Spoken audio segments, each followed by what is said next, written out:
So that's feature of each. We're looking at 4 Russian mysteries, and I'm not actually sure what I've just said there. Let's have a look.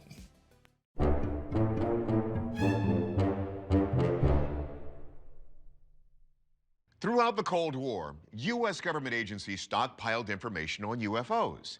Not surprisingly, so did our counterparts behind the Iron Curtain. But since the fall of the Soviet Union in 1991, many allegations have come out about the once secret KGB UFO files, including this next story, which might be the strangest one yet. In 2011, a mysterious YouTube user named Ivan0135 uploads what he claims is leaked classified footage from the KGB shot between 1942 and 1969. The first... Let's face it, in Russia, if you're leaking KGB files, you better not be living in Russia anymore. They will give you the good old umbrella tip with cyanide. Not a good way to go. Video posted on April 13th starts with a KGB logo and censored text above and below. You can hear the audio clicking of an old film projector. Remember that. Next, we see a house and a mysterious flying saucer-shaped object hovering behind it. Switching to an aerial view, That looks like a blimp, to be honest. Saucer-shaped UFO is seen first from a distance and then zoomed in.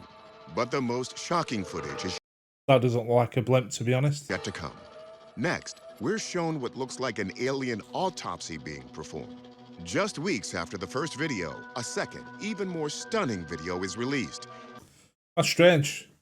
Absolutely strange. I just watched Casper Site talking about the Skinny Bob video last night. Strange how these things come round. It purports to put us face to face with an actual live alien. Notice how it blinks its huge, expressive eyes, and it moves its enormous round head and slim arms. As the camera pans from the bottom to the top of an alien's body, it's obvious it fits the descriptions of the infamous Greys, the alien culprit blamed in almost 3/4 of abduction reports. Science writer and spaceflight historian Amy Title says the footage was first uploaded to a YouTube channel created the same day the first video was shared. This video led to a lot of discussion online, with people wondering if this footage was indeed real, and if so, what did that mean?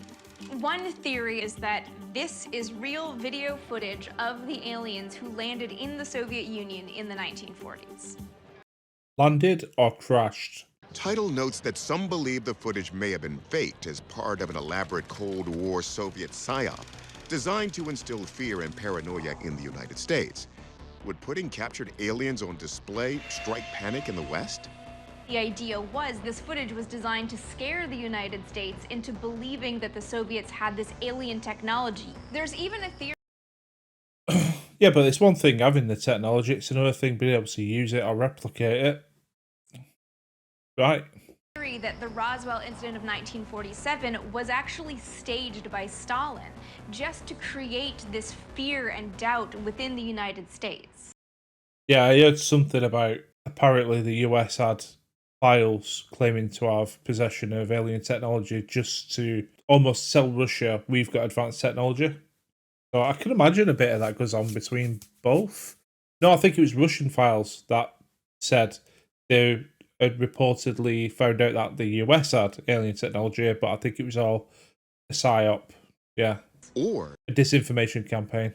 could it possibly be real? Title says, given more recent events, maybe aliens visiting Russia isn't so far-fetched after all. There is a long history of alien encounters within the Soviet Union. The most notable event was in 1977 in Petrozavodsk. A number of eyewitnesses reported seeing an amethyst-colored jellyfish floating in the sky. The Petrozavodsk incident led to a meeting of the Soviet Ministry of Defense in Moscow, which in turn led to the creation of 2 new The way she said that, the Petrozavodsk jellyfish. Skywatcher, if you've ever watched Skywatcher on YouTube, I think they class that, it's one of the classes, they've got many classes of UAP, effectively. Different shapes, like Tic Tac being one class, jellyfish being another. Now, their theory was that the jellyfish almost, not hostile, but they're the jellyfish are protective of other classes of UAP. It's funny how the jellyfish seems to be coming out and being a bit more prevalent, even though this is a couple of years old. And I'm sure the report was even older than that. Departments designed especially to look into UFO phenomena. They operated without interruption until 1990. The official Soviet UFO investigators never released any definitive proof of alien contact. Could this be it? Our experts are No video is definitive proof of anything. here to get to the pravda. That means the truth. We begin our analysis with our aviation and military expert, Tim McMillan. In the first portion of the video, the flying saucer-shaped object certainly has some characteristics that are consistent with a blimp. It appears kind of football-shaped. We have the darker bottom with the lighter top, which is sunlight reflecting on it. But in terms of exotic maneuvers, you don't see any. Yeah, I think that's what everyone looks for now in terms of UAP videos.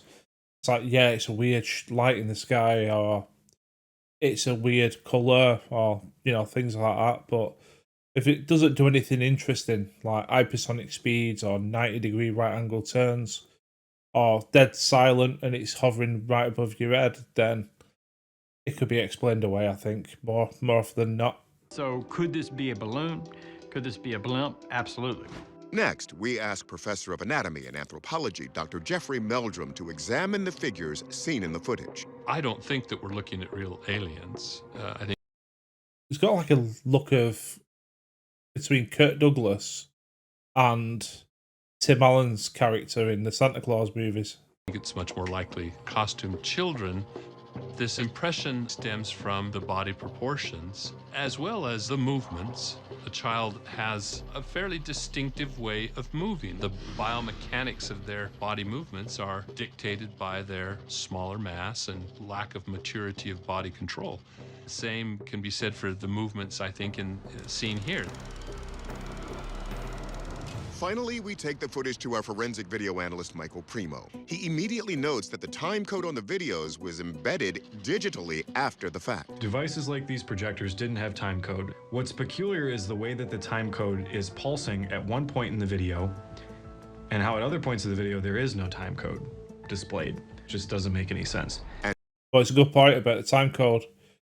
I remember that used to be a 90s thing where video camcorders would show you the time in the bottom of the screen. But that was like when camcorders became a little bit more available to the general public. Before then, absolutely not. They didn't have time codes on screen. Here's the key discovery. Primo says that the film damage we see here is identical to a film damage effect available in some popular video editing software. And finally, remember the sound of that projector click?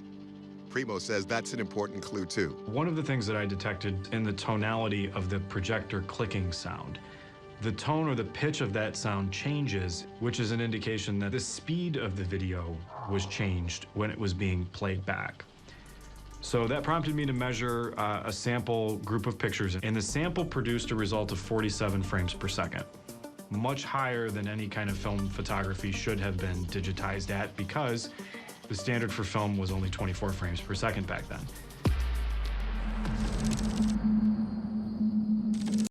Standard, but was it possible that there was cameras with higher frame rate? I don't know. Our verdict? This is likely a hoax, but we can't prove who made it or why. Perhaps it's an individual prankster, or perhaps it's someone working for Mr. Putin to spread Russian disinformation. Well, no, because he's been around for donkey's years before Mr. Vladimir Putin was even in the Kremlin, so... Either way, comrade, you didn't fool us this time.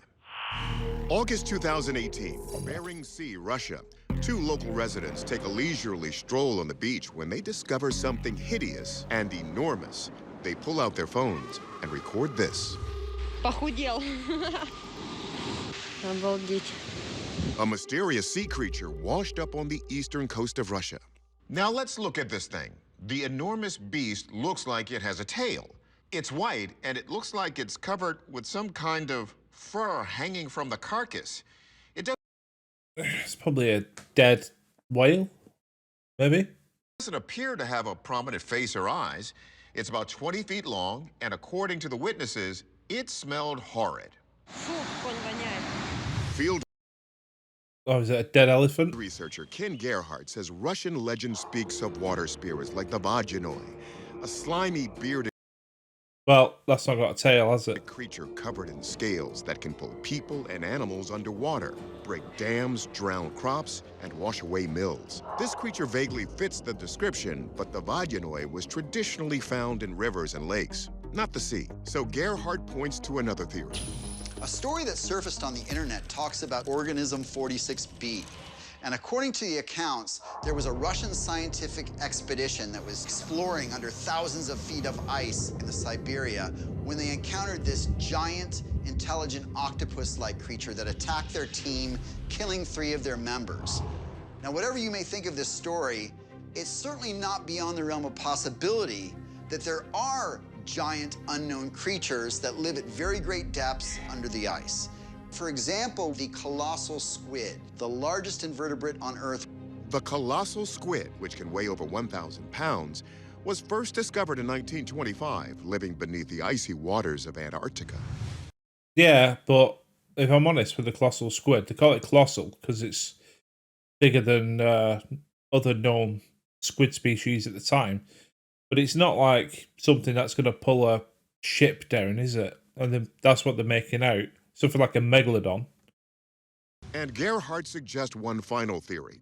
Perhaps this is not an aquatic creature at all, but possibly a long-lost remnant of the Ice Age. This thing could be the remains of some ancient, prehistoric Pleistocene megafaunal animal, something like a woolly mammoth, frozen in the I did say it looked like an elephant. permafrost for thousands of years.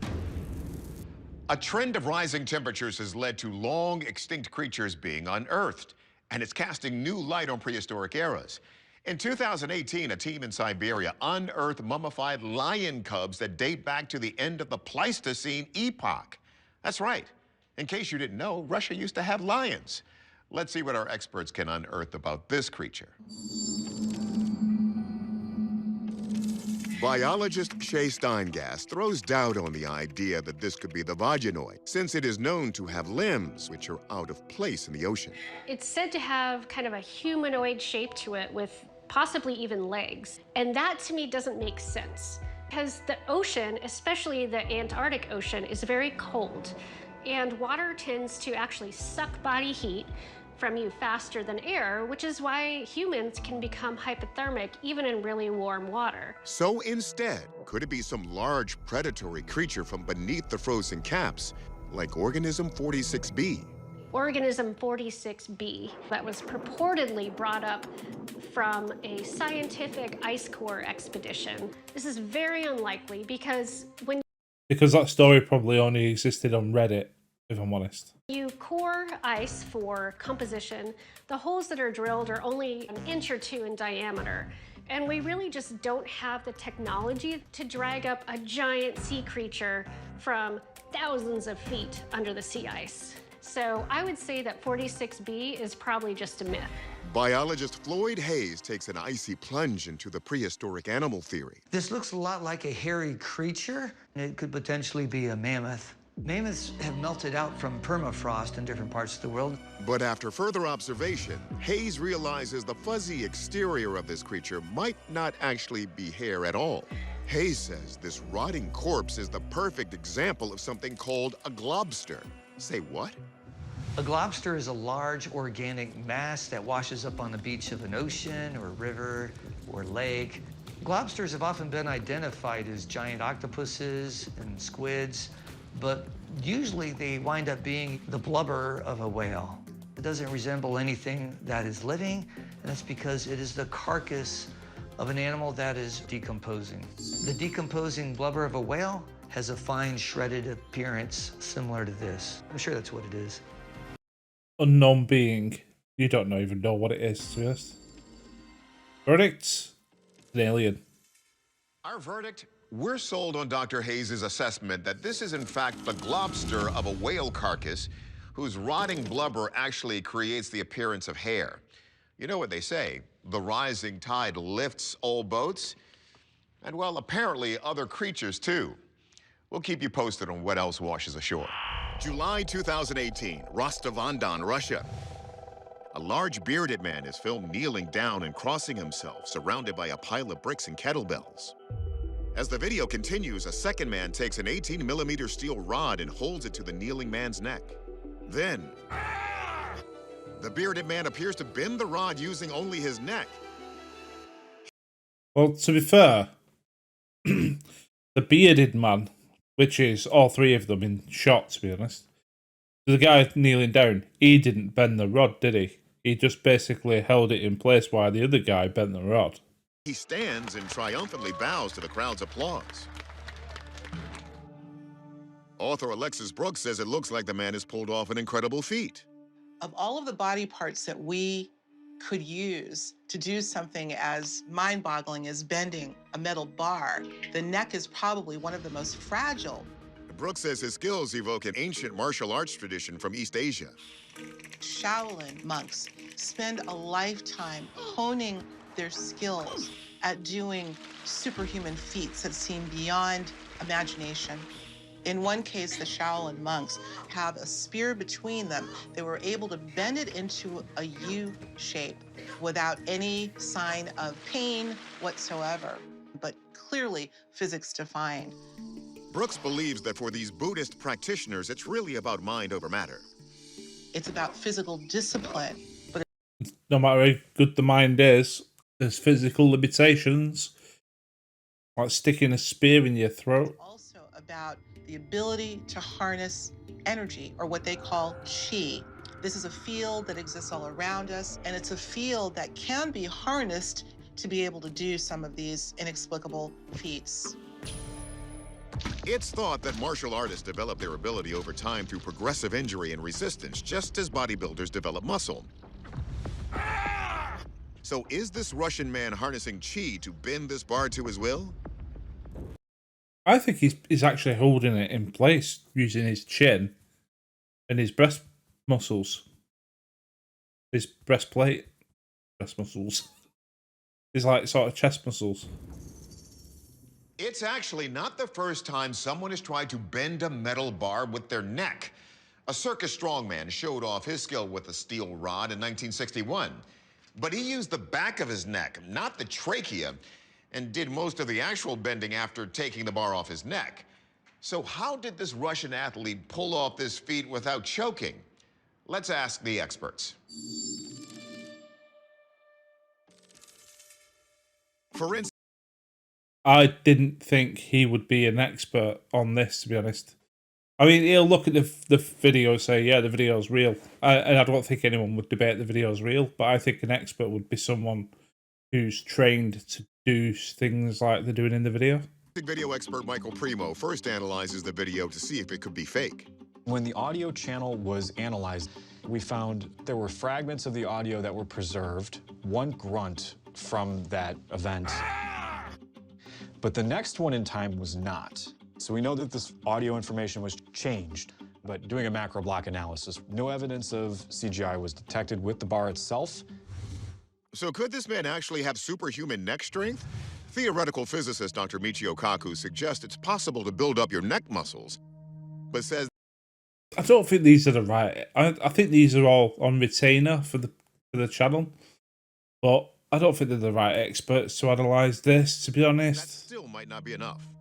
You might be able to train your neck to do much better than the average person. But under no circumstance could a human being withstand the force of an iron rod bent around their neck. Yeah, but you could also say no human being could survive having a spear against the neck, and you've seen Shaolin monks do it for years. That's due to the cross-sectional area of the muscle. That's what gives you the strength. But as far as the muscle tissue itself and the bone, pretty much identical for most humans. Kaku says the neck is one of the weakest and most vulnerable parts of the body because it's largely unprotected. So could there be more to this feat than meets the eye? The key is the rod itself. Most materials have a critical point at which buckling takes place. The rod has been pre-weakened, perhaps by heat, by acid chemicals, or simply by being bent. And they got it to the point where an ordinary person like this could make the whole thing buckle. To be fair, I think if you look at the video, the way he's kneeling, He's almost pushing down and bending against his chest plate more than his neck. So it's actually against there, which is solid. And I think but it's making it look like it's against his neck. I don't think it's against his neck properly, like holding it right there and bending it. The way he's like, oh, I think it's more against his chest. Heat, chemicals, or stress to metal can change the physical and sometimes chemical properties of. Yeah, but you're not going to heat it up and then go, right, let's put this over the fire, and then I'm going to put it on your neck and then bend it. As soon as it cools down, it's just going to be solid again. The material to increase its ductability and reduce its hardness, making it easier to bend. And Kaku says there was one more key element that makes this whole trick work. The assistant is very important because he knows exactly how much pressure to apply and exactly where to bend it. Because if he bends it in the wrong place, then you could really damage his vocal cords. Yes. The verdict? This is more like a magic trick using a weakened metal bar than a true feat of strength. I don't know you can come to that conclusion. Like, look at the size of the guys. Are you telling me... I mean, what did they gain from this, by the way? Oh, look, we can bend a little metal rod using your neck. It was more the chest area anyway. I wouldn't say that they've been... I don't know. I think it's just a step too far. I think it is what it is on the video. However, the Russian bodybuilder has clearly trained for this performance and can likely pull it off much easier than most. As for your neck, it's better to just use it to keep your head on straight. It's 2011 in a small village in Russia. A local farmer reports that his home is shaken by a large explosion nearby. While looking for the source, the farmer stumbles upon this. Some remains that look nothing like the usual local wildlife. Take a good look. The creature has a strange head and an even stranger torso and limbs. And the state it's in is even more puzzling. It a mamba pig appears petrified. The way this finding is displayed in the video is also quite intriguing. What's very interesting to me is that they're drying some corn at the same time. And I wouldn't think you'd want to put something... A corn on the cob? ...alien next to a food resource. According to the source who gave us this video, the cause of the explosion was never found. But residents of the town were more frightened by what this creature could portend for their village. Journalist Aaron McCarthy says local legends could explain why. In Slavic folklore, there's Baba Yaga, a witch who lives in the woods in a shack that has chicken legs and chicken feet. She once killed 3 men in a bar with a pencil. She also steals and eats children. Baba Yaga has become the equivalent to the boogeyman for kids in this region. Some locals may have believed this creature was her handiwork, but McCarthy says there could be another slightly less creepy explanation. Permafrost is melting in Russia, and with that melting, all kinds of extinct creatures are popping up, like mammoths and rhinos. So potentially, this creature is something that's extinct that we just don't know about yet. Now, there are some conditions. Couldn't quite make out what it is. Like the head and the body. It's, yeah. On Earth that could instantly mummify a living creature, like the super alkaline waters of Lake Natron in Tanzania. I'm confused between I'm confused on this one, to be honest. Between the explosion that rocked the house and what this thing hanging up is. Are they saying that that was caused by the explosion, or are they both even linked? There's no evidence something like that currently exists in Russia. So before we determine if this video shows an undiscovered dinosaur or even a child-eating witch, our experts will dig deeper. First, video forensic It's a fake. analyst Mick West examines whether this specimen could be some kind of hoax. I think the only way you could have done that is to have modeled it from life, and that means that you actually had the real thing to start off with. So I think the simplest explanation here is that what we're seeing is what we're getting. This is in fact a dead animal that has been partially or fully mummified. If this is indeed some kind of animal, what kind of animal? Yeah. morphology. Something about its face looks quite bird-like to me. It looks like it could have part of the beak that had formed off or not been preserved in this like a peacock or an emu. mummification process, but it's got a really big eye socket. Birds tend to have quite small eyes, so for me that would kind of rule out a bird. That X's out it being one of Baba Yaga's chickens. Biologist Floyd Hayes is thinking mammal. Okay, right here it looks like there may be some teeth in the jaws. To me, the skull looks much more.